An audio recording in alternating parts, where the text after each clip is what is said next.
Hi guys, welcome to another episode of Ultimate Bucket List, and on today's show I show you around the Welsh capital city of Cardiff. Where to go, what to do, where to eat, and how to have an amazing time on a budget here in Wales.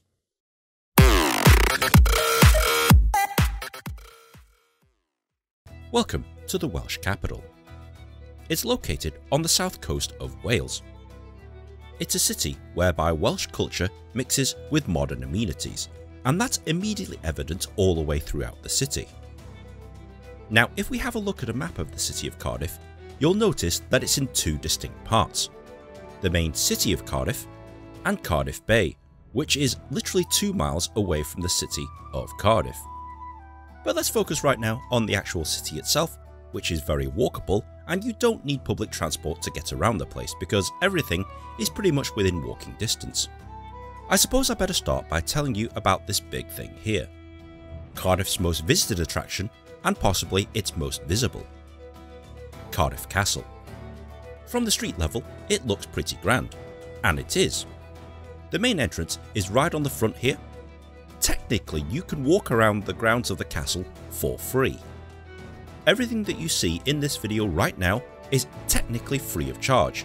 You literally just walk through the gates, take as many photos and videos and walk around as much as you like. The best photo and video opportunities are around here, so technically this could be free of charge.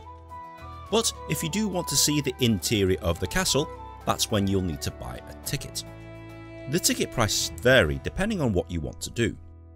In general, they allow you access to things like the Roman walls, which is the original Roman wall that stood here. Nowadays, it's filled with wooden carvings, which are quite intricate. It also allows you access to the keep, which is this big giant castle-like structure on the hill here. It looks very impressive from the outside, but from the inside, well, there's actually not that much to it. In fact, it's pretty plain Jane. I mean, yes, you can actually walk up the stairs and explore some of the rooms in the keep, which, there's nothing in it, but you're mainly going up there for the views.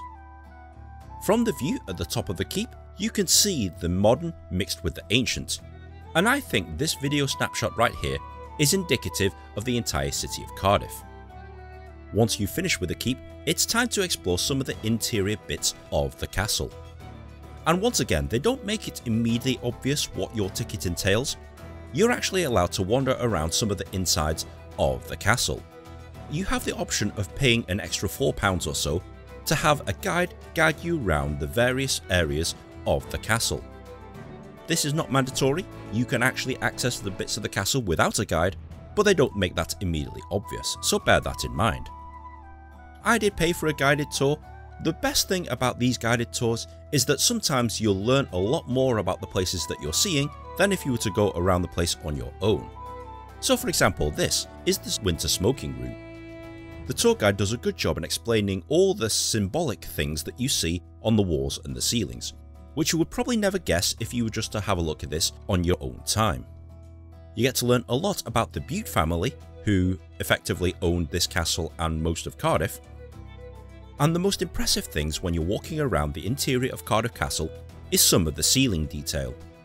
Some of the ceilings here are incredibly ornate and intricate. You would never guess that this was here in an old castle like this. Even if you go to a wide open space like this, the banqueting hall, have a look at the ceilings because every detail is meticulously designed. It really is an awe-inspiring place. They'll even show you around the living quarters and where the Bute family used to live day to day. But my personal favourite room is this. Believe it or not, this is a rooftop garden. Though if I had my way, I'd probably convert this to a giant hot tub.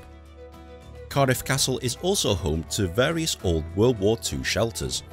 Around the perimeter of the castle are deep underground tunnels that you can walk and explore in. Admittedly, that won't take you very long. Be sure to walk around the Roman battlements right at the top of the castle and ooh, a duck. Be sure to have a walk around the moat as well. Play giant chess if you want to.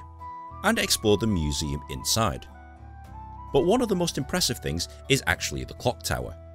And again, inside it's pretty lavishly decorated. You get to see the clockwork, the bells, and the most impressive thing in Cardiff Castle, probably the summer smoking room, which is right at the top of the bell tower. Boy, it's amazing.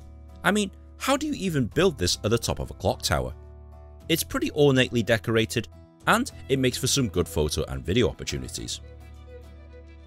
So once you're done with Cardiff Castle, you'll probably notice a big giant uber modern structure literally across the way there. This is the Millennium Stadium, aka the Principality, and it's currently the home to the Welsh national rugby union team, and it's the largest stadium in the country of Wales. If you can get rugby tickets, I highly recommend that you attend a match, even if you don't know what rugby is. Or, if there's no matches going on, I recommend that you do a stadium tour here. Check out my other video to see what that's like. If you are a big fan of sports, Cardiff is home to some iconic things. You've got the Sport Wales National Centre, that encompasses a whole bunch of sports, the National Hockey Centre, the National Tennis Centre, and, rather famously, this place. Formerly known as the Welsh Stadium, this is more famously known as Sophia Gardens, one of the country's most iconic cricket grounds. It's home to Glamorgan Cricket Club, but this is more well known as an international test venue, so you'll get international cricket matches being played here. But even if you don't like sports anyway, come here because Sophia Gardens is in a massive park space, which I guarantee you'll enjoy walking around. Right across the river is Bute Park, yet another beautiful green space. Even if you come to Cardiff and just want to waste your day away in lovely green space, you can do that here at Bute Park. If you want to learn more about the city of Cardiff, I recommend that you walk into the centre of town where you'll come across the Museum of Cardiff. It's free to go inside and you can learn all about the history and the future of the city of Cardiff here. It's got some interesting artefacts, but admittedly I didn't stick around all that much. If museums is your thing, the National Museum of Wales is located nearby also, and once again it's kind of an art/history gallery and you can definitely waste away an afternoon here.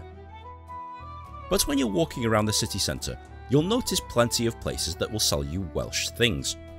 Most notably, the Welsh Love Spoon. What is a Welsh Love Spoon? Well, it's not that because that's a stuffed sheep and those are stuffed dragons. You can buy typical tourist stuff here in these shops, but the wooden Welsh Love Spoon is kind of a historic/superstitious item that you would give to your loved one. And here in this shop is the world's largest love spoon, carved out of a single piece of wood. Wow, that's a really big love spoon. You'll notice some historic places like the historic Cardiff Market and the Cardiff High Street. All the shopping arcades seem to be located in these historic buildings, and it's a cool place to explore and check out some of the architecture and some of the more quirky shops that you'll find here in Wales. But if historic doesn't appeal to you, they've also got modern shopping centres, such as this, the St David's Centre, which is located right in the middle of town. You also won't struggle to find places that will serve you food and drink, particularly in these traditional looking pubs. If you're looking for something typically Welsh to eat and drink, I recommend that you try the faggots. I'm not joking, they're actually called that. Wash it down with a pint of Brains beer, which is brewed right here in the city of Cardiff. You can even check out the brewery quarter if you fancy a pint. But once you've had your fill of Brains and faggots, it's now time to go towards the other part of Cardiff. Separating Cardiff Bay and the city of Cardiff is this 1.5 mile stretch of literally nothing. So yeah, there's nothing to report here in this long stretch of road, but when you do get to Cardiff Bay, it's kind of like a harbour area for the city of Cardiff because, well, you're in a bay, and it has some very interesting things to see, such as this, the Wales Millennium Centre.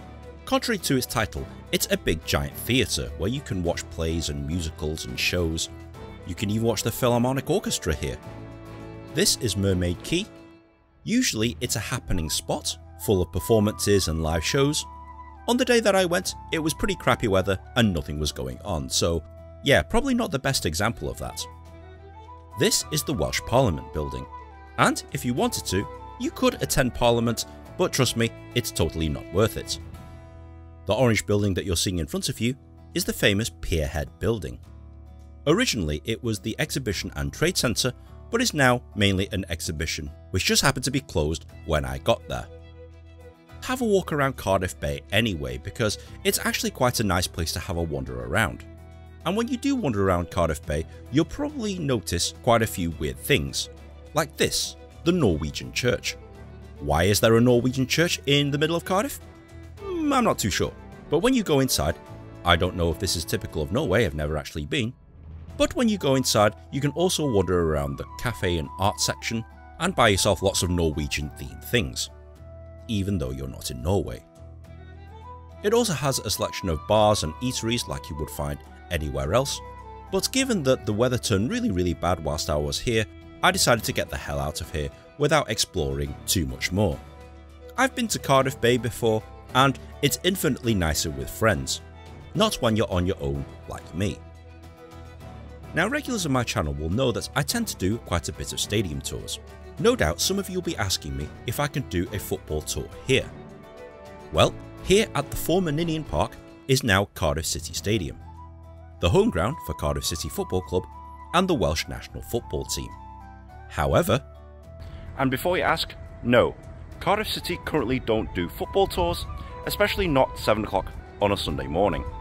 Honestly, I probably wouldn't have done a tour here anyway, but yeah, apparently you can do tours here. There are 2 more castles that I highly recommend that you visit. The problem is, they're nowhere near Cardiff. If you're prepared to drive half an hour north, you'll get to the town of Caerphilly, where you'll find this slap bang in the middle of town. This is Caerphilly Castle, and it's one of the most interesting ruined castles that you'll come across here in the country of Wales. I think it's also the biggest, but don't quote me on that. But it's definitely worth driving 30 minutes north just to see this place. And 5 minutes away from that is the infamous Castell Coch, which means Red Castle in Welsh. The Red Castle looks like a very medieval / fairy tale castle, and the reason why it's called the Red Castle is because, well, most of it's decked out in red. It's actually quite a modern castle by today's standards, and it's very interesting to visit inside. It's located in the middle of nowhere, and if you do drive to the Red Castle, honestly, be very careful because the roads are mainly single track and there's lots of blind corners everywhere, so please be careful when driving to Caerphilly Castle and the Red Castle. Overall guys, Cardiff is a place that you've got to visit once in your life, especially if you're anywhere near Bath or Bristol, or if you're catching a concert or a rugby game. It's definitely worth exploring and immersing yourself in Welsh culture. Okay Ninh, I'm sold. What do I need to do? Well, you need to come here to the city of Cardiff.